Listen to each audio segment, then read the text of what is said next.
warahmatullahi wabarakatuh. Magayaw, umayong adlaw, kaninyong tanan. Naimbag na aldaw, kada kayo amin. Magandang araw sa inyong lahat. Meron lang po muna akong paalala para hindi tayo ma-excited at manggigil ngayong hapon na ito. Kasi nakita ko, sobrang dami ng ating mga cellphone, camera, at iba't ibang pang photo at video na gamit. Ibig sabihin, lahat gusto makakuha ng picture. Inday Sara, wala na kaming pakialam sa message mo, basta meron lang tayong selfie. Kaya, binigay ng organizers para sa ating lahat mamaya ang photo opportunity ng lahat. Isa-isa. Kaya, hindi kailangan manggigil dahil habang merong nakapila para sa picture, ay gagawin natin mamaya. Mahal ko kayo. Maraming salamat sa inyong paanyaya sa akin na bumisita dito sa United Kingdom.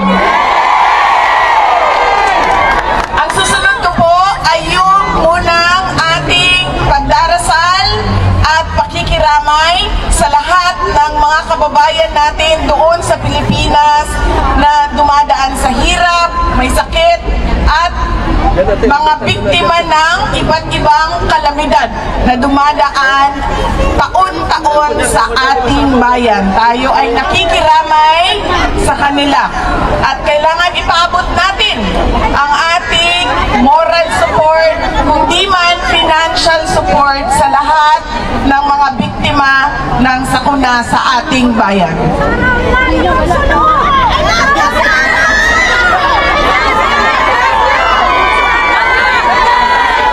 Maraming salamat, ma'am. Mahal ko din kayo.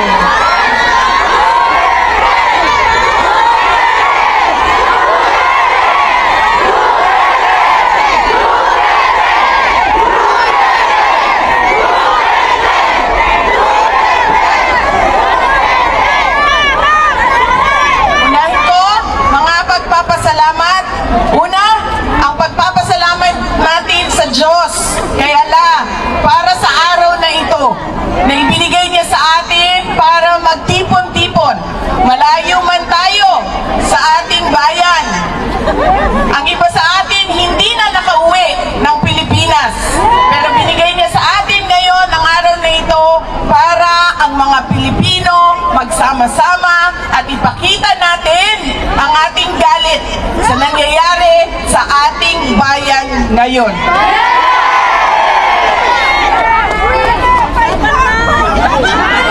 Ang susunod na pagpapasalamat ay syempre ang pagpapasalamat natin sa organizers natin at sa mga volunteers natin. Dahil kung hindi dahil sa kanilang preparation, sa kanilang organization, sa kanilang sistema, ay hindi natin magagawa ang ating programa ngayong hapon na ito. Kaya maraming salamat po sa itaas ang kamay mga volunteers, mga organizers. Maraming salamat sa inyo.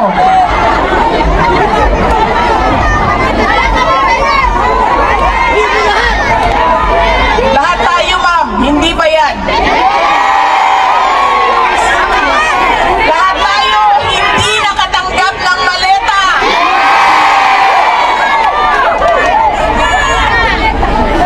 Nagpapasalamat tayo, syempre, sa local government unit ng London at sa UK government dahil pinayagan nila tayo na magtipon-tipon ngayong hapon na ito. Ang susunod na pagpapasalamat ay mula sa akin para sa inyong lahat. Marami ang nagbiyahe sa iba't iba at malalayong lugar ng United Kingdom. Maraming salamat. 4 na oras, 5 oras, 6 na oras na pagbabiyahe para lang makaabot dito ngayon. Meron ang nawala sa trabaho, nag-undertime, nag-absent, nawala ng trabaho dahil hindi pumasok, hindi na natuloy ang biyahe, hindi na natuloy ang lakad dahil ibinigay ninyo ang oras ninyo para sa ating pagtitipon ngayong araw na ito. Maraming salamat sa inyong lahat.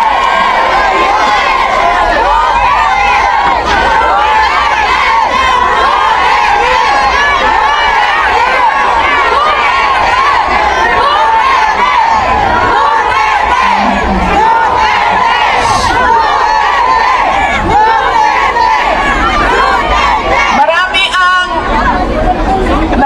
na-hurt, nasasaktan kapag sinabi na bayad sila o bayaran sila o binayaran sila para pumunta dito. Pero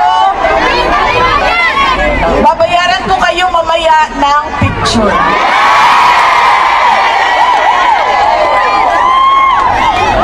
Yung picture na yan, walang priceless yan. Priceless. Ang susunod na pagpapasalamat ay mula po sa akin at sa aking mga kasamahan sa Office of the Vice President sa inyong patuloy na pagtitiwala at suporta sa amin. Kahit na hirap yung opisina namin at maraming batikos at paninira sa OVP. Mula sa aming lahat, maraming salamat sa inyo mga kababayan namin.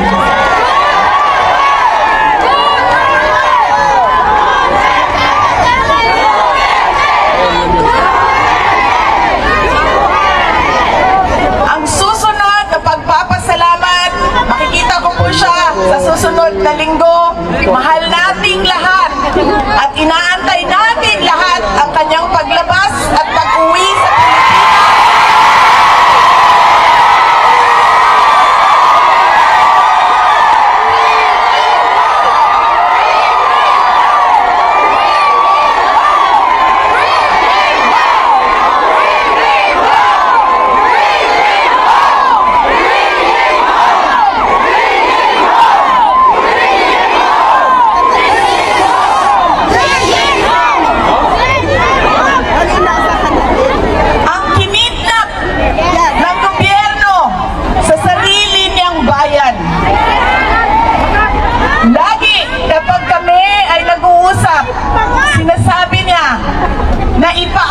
sa inyong lahat ang kanyang pagpapasalamat, lalong-lalo na sa dasal ninyo na siya ay makabalik sa ating bayan.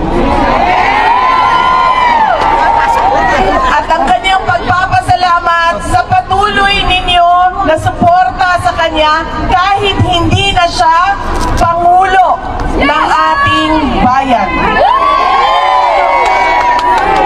Dahil siya ang parating Pangulo ng ating mga puso. Pinapaabot niya lagi.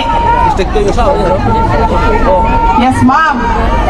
Hindi natin makakalimutan ang kanyang sakripisyo na ginawa para sa ating bayan. Pinapaabot niya ang pasalamat sa inyong lahat. Ang susunod na pagpapasalamat gikan sa amo ang pamilya. Ang pamilya Duterte. Dako kaayo mi ug utang nga kabubuton kaninyong tanan mga kaigsuonan namo sa higayon na ginahatag ninyo kanamo nga makaserbisyo sa ato ang nasod. Napakalaki ng utang na loob namin sa inyo mga kababayan sa pagkakataon na ibinibigay ninyo sa amin na makapaglingkod sa ating bayan. Alam ninyo, ang lakas ng pamilya namin hindi galing sa sa posisyon namin sa syudad ng Davao. Dahil sobrang dami sa ating mga Pilipino ang merong iba't ibang posisyon. Barangay Kapitan, Purok Chairman, Konsihal, mga buhaya, Mayor, Governor. Sobrang dami ng merong posisyon. Hindi galing sa apelido. Dahil lahat naman tayo may pangalan, may apelido. Ang totoong lakas namin ay galing sa inyo. Nakikita ninyo ito? Ang pagtitipon natin ngayong hapon na ito, ito ang lakas ng aming pamilya.